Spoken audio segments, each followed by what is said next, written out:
What's up, guys? Welcome to the Stats Free Sports channel. Let's get right into it.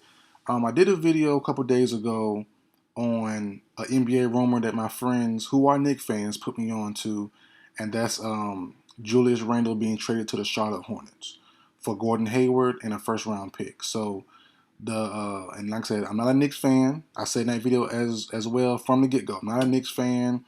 This video is recommended to me to make by Knicks fans.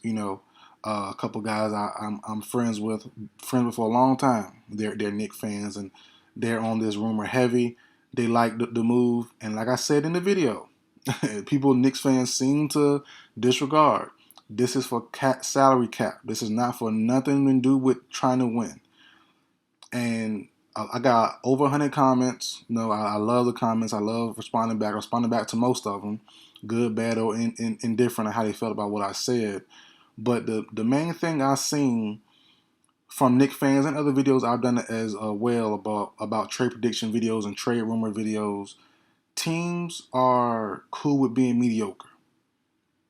Teams are stuck in mediocrity, and the Knicks fans are stuck in that. They want. So basically, the thing with them was a consensus for most of them was they want to hold on to Randle. They still have faith Randle will be good as he was 2 years ago. And even if that was the case, if Randle does repeat what he did 2 years ago, the Knicks aren't going anywhere. The Knicks aren't going anywhere.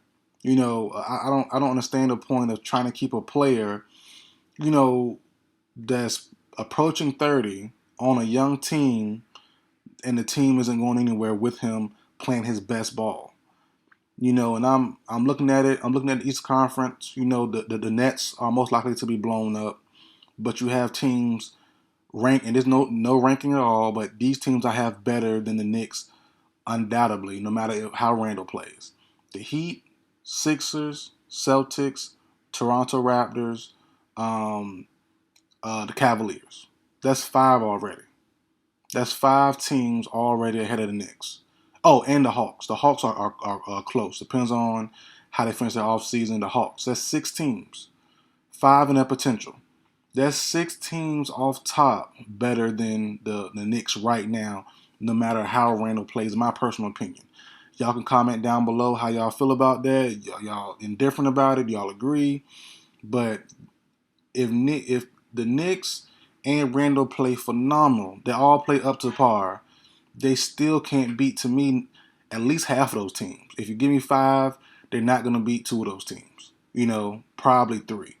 But if you have a six, they could beat the bottom three. However you rank them, they might can beat two or three of them. If all of them, RJ, Brunson, if they have a magical year, the same way the same way Melo had these guys playing years ago, going to playoffs, push a team to the first round, maybe beat them in 7 games, go to the second round, they're probably going to lose there, in my personal opinion. And that's the thing. Randle's the best player they've had since Melo. Cool. But Melo only got them to around the same seeding. Even if their seeding was higher than where they were, where they really ranked in the Eastern Conference, a team can finish first place and not be the best team in the conference, as we all know. So I don't know. I didn't look up at all how the Knicks finished those prime Melo years in New York. But I remember he had New York rocking a couple years. Him, J.R. Smith, Iman Shumpert, all those boys, Raymond Felton. So no matter where the New York Knicks finished, where they were ahead of LeBron or ahead of the Pacers or wherever, if they were or weren't, they don't matter. They could have been the number one seed back then. They still were not better than a lot of those teams. And the same goes for here. No matter where the Knicks finish, they all can play great. They all can get hot. The system works perfectly. Thibodeau, everyone buys into Thibodeau. All that stuff happens. They still aren't going anywhere. The Knicks aren't going anywhere. They're stuck in mediocrity. And the fans want to keep Randle makes no sense to me. He's approaching 30. You guys just paid Mitchell Robinson. You just paid Jalen Brunson. You're going to have to pay RJ Barrett. As I said in that prior video about Gordon Hayward trade. RJ Barrett is the only rookie with a big name from that draft class a couple years ago who has not been paid yet for that rookie extension. He's gonna have to be paid, guys. You're not gonna get much better than him, honestly. You're not. 6'4", what is he, 6'4", 6'5", good handle, decent shooting stroke, can drive inside. He's improving to be a better playmaker. Defense is alright, nothing crazy. So all that, you're not gonna get, and he's still young. He's still young, so you're not gonna get much better than that by trading him for who? What other young guy you gonna get for Barrett? Nobody. As of right, maybe De'Aaron Fox, but him and Brunson wouldn't work. Maybe they might give up Fox next year, maybe. But I just don't understand the Knicks fans' mindset. You want to keep Randle because he could play better or play up to par as he was a couple years ago. Fine, that's cool, but it's gonna get you nowhere. Why not want to trade him? And the video I did with Gordon Hayward, people don't understand. As I said, it was a salary dump move. Hayward's contract ends a year before Randle's does, so they're gonna free up more space. You know what I'm saying? And you're gonna get a pick or two back for Julius Randle. And I threw in Cam Reddish as well, but you can keep him. It doesn't really matter if you're the Knicks, but you need to free up space so you can try to land a star. As I said prior to that video ending, it was a 8-9 minute long video, but if you got that far to it, and this is getting long too, you might not get to it either. But I believe in Leon Rose and these guys. I believe in upper management and Worldwide West. I believe, and I'm not even a Knicks fan. Like I said, I believe in them though. I think they can flip a guy or two in free agency and finally land someone nice, so land a star guy if they get to free agency. I believe so. If the cap is available, the team is decent, which they are now, but you can't outright sign guys with Randle and all these guys you have on the squad. It's not going to happen. And Randle is the odd man out, obviously. Like, as I said, you just signed Mitchell to a 3-year. Well, it's not official yet. I think the deal is still being worked on. I think for cap purposes, if not mistaken, on Mitchell Robinson. But you just signed Brunson, who's pretty young. You got to sign RJ, who's still young. You got Obi Toppin waiting behind Julius Randle, who's super young. Randle's approaching 30 on a iffy career so far. If you put it all in totality, Randle's career has been real iffy. Couple good years, a lot of inconsistent years. And 20 and 10 isn't bad. It's good, but it's not. It's still a step more he can take that he's probably not going to get to. He's pushing 30. You might have one good season after 30, 31, but you're not going to know. Everybody can't be LeBron. Everybody can't be Kawhi and KD and Steph. Everybody is not on that level. Everybody can't play great past 30, 31, 32. And Julius is approaching 30 in a couple years, and he has about three years left on his deal. So I don't understand. You have guys who could be available coming up soon next off season, like an OG from the Raptors, like a Mitchell from the Jazz, excuse me. Like the list goes on. The list goes on of who could be available. De'Aaron Fox or him, whoever it fits for that respective team. Guys will be available soon. So wanting to hold on to Randle to keep a team mediocre and not wanting to grow, try something different to get better, to me, as not even a Knicks fan, but as a fan of basketball in general, makes no sense. I like teams getting better. I like seeing ball teams getting better, trying to do better. The Hawks shook up the roster. They got Murray. Great. Let's see. Whether it works or not, doesn't matter. They tried.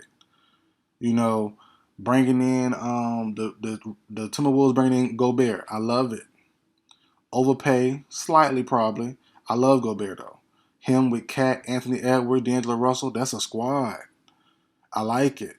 It fits, and it makes sense because Edwards not to be paid for another 2 years, if I'm not mistaken, maybe 2 years. Russell could be traded quickly if you wanted to. You have guys of Noel behind them. You have Prince you just signed. Their team is built to win now. In a stacked West, that team can compete in a stacked Western Conference. The Knicks right now are not fit to compete in the Eastern Conference, and they're weaker. They're not fit to compete, man. So the Knicks fans' mindset, I don't understand. People like them on certain teams, like the Kings. De'Aaron Fox should be gone. The Blazers should have traded Lillard years ago. I called for CJ McCollum to be traded 2 years ago because it made no sense. You keep running it back for no reason. The Nuggets are on that time frame for me as well. They got more leeway because their star players, Murray and MPJ, have been injured, but they're not too long away from me calling for somebody to be traded as well. People hold on to players too long for no reason. Randle should not be a guy you die on the hill for. I got to keep him or I'm pissed off. Randle should be able to go. You bring in a star three. They need just same as I said about the Jazz. The Knicks on a similar situation when they had Gobert. When the Jazz had Gobert. They need a star three, a star perimeter guy, two-way guy like a Kawhi, PG, someone maybe a little bit lower than that, but they need someone in that level, which they probably can't get. The Knicks been trying to get that forever, but they can't get it. You can probably get it now, trading Julius Randle and a pick for OG or however it works out. Trying to get OG from that Raptors team, maybe Pascal Siakam, but I would prefer OG honestly. Someone like that, two-way guy, young, can hit every mark on the board. Defense, threes, middies, inside, good perimeter and inside defender, good size on him, 6'7", 6'8", 230, 240. OG fits that. Go get him. Trade Randle, right for him. Perfect. That makes your team better. That's something different. Having Randle go off again like he did 2 years ago, that's cool, but we've seen that. It's not going to take you that much further than where you was at. It looked nice. It was nice to see. It was nice to see New York going crazy, but it's a waste. It's a waste. Have him do that somewhere where it'll work out better for him. And y'all and the Knicks try something different. The pair with Barrett, pair with Brunson, someone that fits the scheme better. Randle holds the ball too long. It's not going to work properly. But like I said, I'm not going to go on the whole spill on it. It's been 12 minutes already. But that's just my thoughts on it. I love to see what you guys say. But that's it for the video, guys. Like, share, comment, subscribe. I will see you guys next time.